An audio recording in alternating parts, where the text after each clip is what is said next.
Bonjour et bienvenue dans cette séance de traitement du signal biomédical.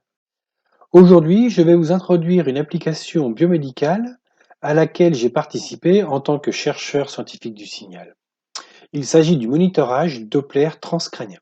Dans cette troisième séance, nous allons tenter de développer ensemble des index, c'est-à-dire des indicateurs, permettant d'aider le médecin à établir un diagnostic médical quant à la qualité du flux du système vasculaire.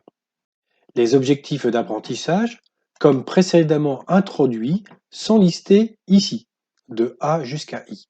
Commençons par la problématique.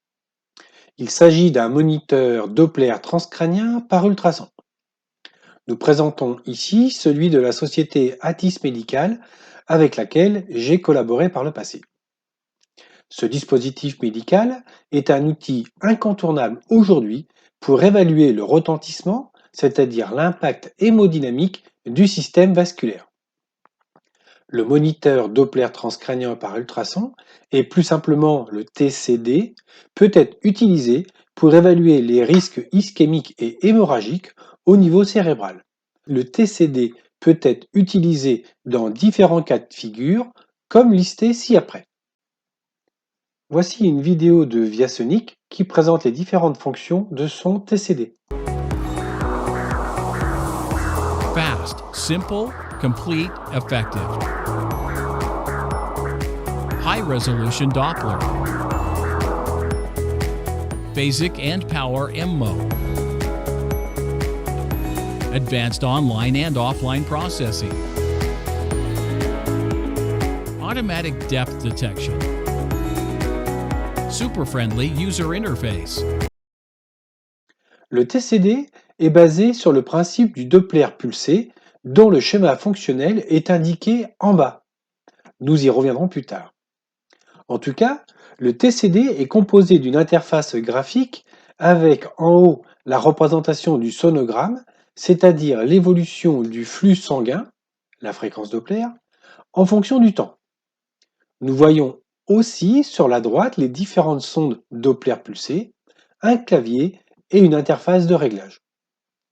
Notez aussi les paramètres instrumentaux, une fréquence ultrasonore d'émission de 2 MHz, une fréquence de répétition des tirs ultrasonores de 6,4 kHz et une puissance de 150 mW par cm². Je rappelle que la fréquence Doppler est proportionnelle à la vitesse du flux sanguin, l'angle d'insonification, la fréquence d'émission. Revenons sur le sonogramme, puisqu'il s'agit de la représentation majeure du système qui permet au médecin d'évaluer qualitativement et quantitativement les flux sanguins. Le sonogramme est découpé en deux parties. En haut, les flux se rapprochant de la sonde et en bas, les flux qui s'éloignent. La gamme de vitesse s'étalant de plus ou moins 115 cm par seconde ici.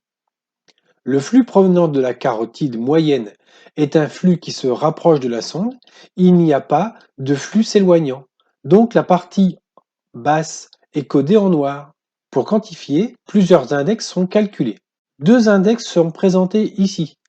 L'index de pulsatilité qui s'obtient en calculant le rapport entre l'écart des vitesses systoliques et diastoliques et la vitesse moyenne. Ici, avec vitesse systolique de 115 cm par seconde, une vitesse diastolique de 41 et une vitesse moyenne de 70 cm par seconde, on obtient un index de 1,06, inférieur à 1,4. Donc tout va bien. Pour l'index de résistance, il s'obtient en calculant le rapport de l'écart entre les vitesses systoliques et diastoliques et la vitesse systolique. Ici, on obtient un indice de résistance de 0,64. À partir du simulateur TCD, nous pouvons simuler des flux provenant de la clavicule et de l'artère carotide. Dans ce cas-là, les index de pulsatilité et de résistance seront bien différents. Un système Doppler continu, comme le microflow, peut être utilisé lorsque le flux est très rapide et profond, par exemple, ce qui peut être le cas du cœur.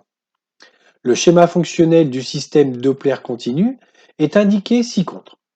Le système dispose d'un oscillateur local, sinusoïdal, à 8 MHz. Le signal électrique est ensuite adapté, amplifié vers le transducteur d'émission.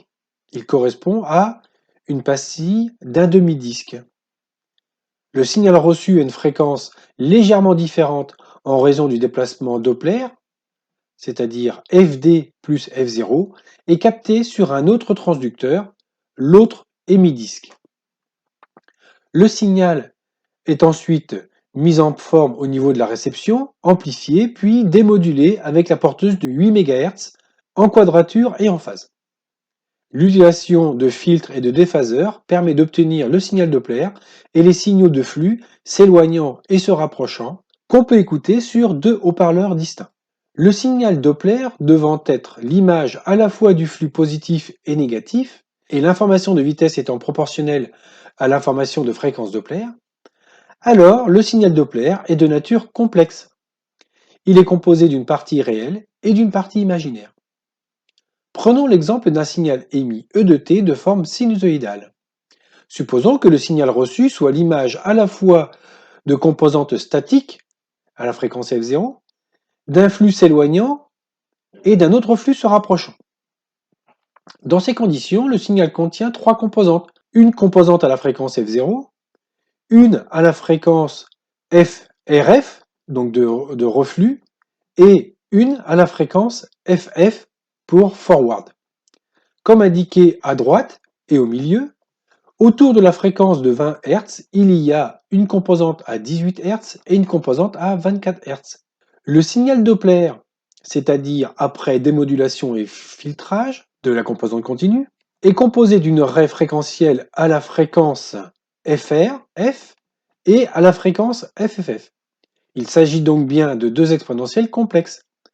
Comme indiqué en bas à droite, après démodulation et filtrage, il reste une composante à moins 2 Hz et une à 4 Hz. Le signal Doppler est composé de deux signaux, une composante en phase, I de t, et une composante en quadrature, Q de t. Précisons les deux signaux I et Q de t. Et précisons aussi les deux signaux de flux s'éloignant pour reverse et se rapprochant pour forward.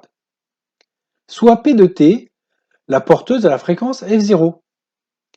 I de t s'obtient en multipliant le signal reçu R de t par la porteuse, puis en filtrant. Il en est de même pour le signal Q de t, mais avec une porteuse en quadrature. Par des combinaisons linéaires simples des signaux I et Q, on obtient les signaux bidirectionnels envoyés sur les haut-parleurs droite et gauche. Vous trouverez ici un code Octave MATLAB permettant de simuler les calculs précédents et de revenons-en au Doppler pulsé et plus particulièrement au schéma fonctionnel indiqué ci-contre. Dans le système Doppler pulsé, le signal émis est un signal sinusoïdal de durée limitée. C'est un bip à la fréquence de 2 MHz. De plus, la fréquence sonde utilisée sert à la fois d'émission et de réception, et ceci de façon séquentielle. La fréquence de répétition des tirs ultrasonores, des différents bips, est à la fréquence d'échantillonnage du signal Doppler pulsé. C'est pourquoi nous voyons apparaître dans le schéma un échantillonneur bloqueur et un convertisseur numérique analogique. À partir du signal reçu, comme indiqué en bas en bleu, on extrait une portion à partir de laquelle le signal sera démodulé et filtré, comme indiqué tout en bas. Cela veut dire, contrairement au Doppler continu, qu'on sait exactement d'où provient le déplacement perçu. Comme indiqué à droite, tous les échos reçus à la fréquence F0 plus Fd, pris à un instant donné, produit un échantillon du signal Doppler pulsé. Passons maintenant à la mission. La mission va donc consister à calculer deux index, l'index de pulsatilité et l'index de résistance. Nous disposons pour cela du signal Doppler complexe. Soit nous calculons la fréquence Doppler à partir d'estimateurs temporels, ce que je déconseille ici vu que nous disposons déjà du sonogramme, ou à partir d'estimateurs fréquentiels. En partant du sonogramme, nous allons calculer la fréquence maximum et la fréquence moyenne. La fréquence la plus aiguë de la fréquence maximum correspond à la fréquence Doppler systolique, et la fréquence la plus grave de la fréquence maximum correspond à la fréquence Doppler diastolique. Nous allons suivre, comme indiqué au tout début, les différents objectifs d'apprentissage comme listés ici. Commençons par identifier les paramètres instrumentaux.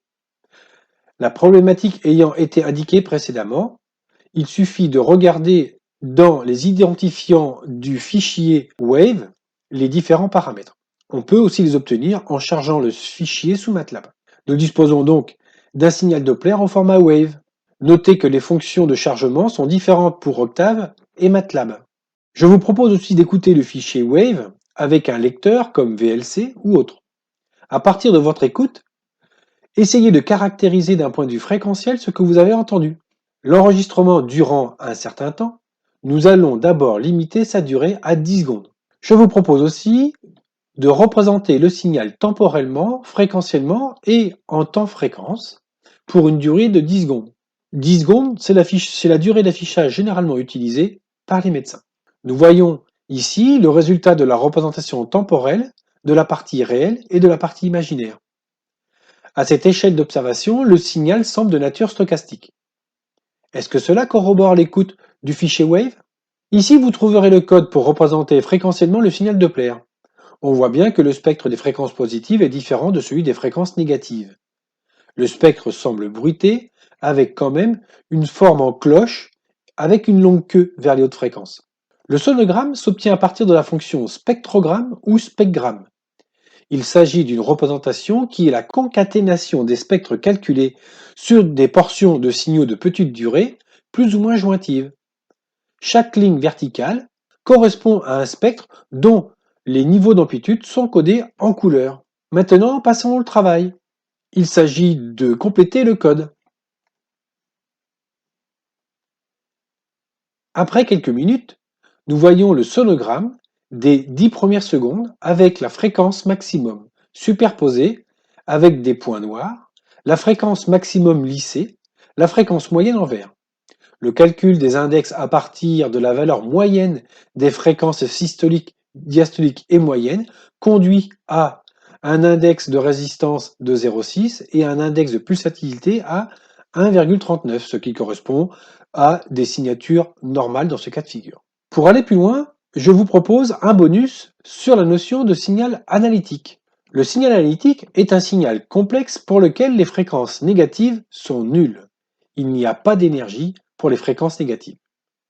Le signal analytique s'obtient en calculant la partie imaginaire à partir de la partie réelle par transformée de Hilbert. On fait donc intervenir la fonction d'Heaviside qui vaut 0 pour les fréquences négatives et 1 pour les fréquences positives. La fonction d'Heaviside s'obtenant à partir de la fonction signe plus 1. Ici, je rappelle la définition de la transformée de Hilbert qui n'est rien d'autre qu'un filtrage par une réponse impulsionnelle qui vaut 1 sur πt. Le spectre de la transformée de Hilbert de x s'obtient en multipliant la fonction signe du spectre de x avec un facteur -j. Notez que la transformée de Hilbert de x conduit à l'opposé de x. Prenons l'exemple du signal cosinus, dont le spectre est obtenu à partir de deux raies, l'une à la fréquence f0, l'autre à la fréquence -f0. La multiplication du spectre par la fonction signe consiste à inverser l'arrêt à la fréquence -f0. On reconnaît alors le spectre d'un sinus. La somme des deux spectres permet d'annuler l'arrêt à la fréquence -f0. Le spectre Z de f est donc bien celui d'une seule raie à la fréquence f0 comme indiqué en bas. Ici, nous remarquons que le module du spectre de la transformée de Hilbert est égal au module du spectre de x. Allons un peu plus loin sur la notion de fréquence et de phase instantanée. La fréquence instantanée est définie comme étant la dérivée de la phase instantanée divisée par 2π. Dans le cas où le signal x de t est cosinusoïdal, le calcul de la dérivée de la phase conduit à l'extraction de la pulsation qui, divisée par 2π, donne la fréquence f0, c'est-à-dire la fréquence au sens classique. Lorsque le signal x de t est un signal modulé linéairement en fréquence, alors le calcul conduit à une fréquence instantanée qui dépend du temps par une relation affine. Ici, nous disposions des formes analytiques. Que se passe-t-il lorsque nous souhaitons mesurer la fréquence instantanée d'un signal pour lequel nous ne connaissons pas la forme analytique? Même s'il en existe de nombreux, je limiterai ma présentation à 3. Les estimateurs de fréquences instantanées. La méthode du comptage des passages à zéro, le centroïde qui consiste à calculer le centre de gravité du spectre via la formule ci-contre, et l'estimateur de fréquences utilisant les parties réelles et imaginaires du signal analytique ainsi que ses dérivés. Dans le cas du centroïde, deux estimateurs peuvent être utilisés, l'un utilisant le spectre, l'autre la fonction d'autocorrélation et sa dérivée au retard zéro. Prenons l'exemple du signal analytique, dont la partie réelle est cosinusoïdale. Le calcul de la fonction d'autocorrélation conduit à une exponentielle complexe et sa dérivée s'en déduit simplement comme indiqué au milieu.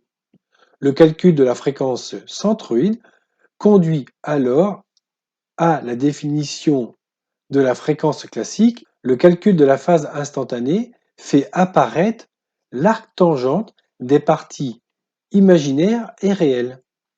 La dérivée de la phase conduit alors à la formule en bas, faisant apparaître les dérivées des parties réelles et des parties imaginaires. En prenant explicitement le cas du signal cosinusoïdal, nous obtenons au final la fréquence f0. Vous trouverez ici le code permettant de tester l'estimateur du passage à zéro en présence d'un signal modulé en fréquence de façon linéaire. Les résultats de la simulation sont indiqués ici. Nous notons la présence d'un biais qui évolue avec la fréquence à estimer. Dans le cas de l'estimateur basé sur le signal analytique, dans le cas d'un signal modulé linéairement, vous trouverez le code ici. Ici, nous voyons qu'il n'y a pas de fort biais apparent. Notez toutefois qu'en haute fréquence, on voit apparaître des oscillations et qu'à la fréquence très basse, il y a une valeur aberrante à éliminer. En cadeau, vous trouverez ci-après différents estimateurs permettant d'estimer la fréquence instantanée.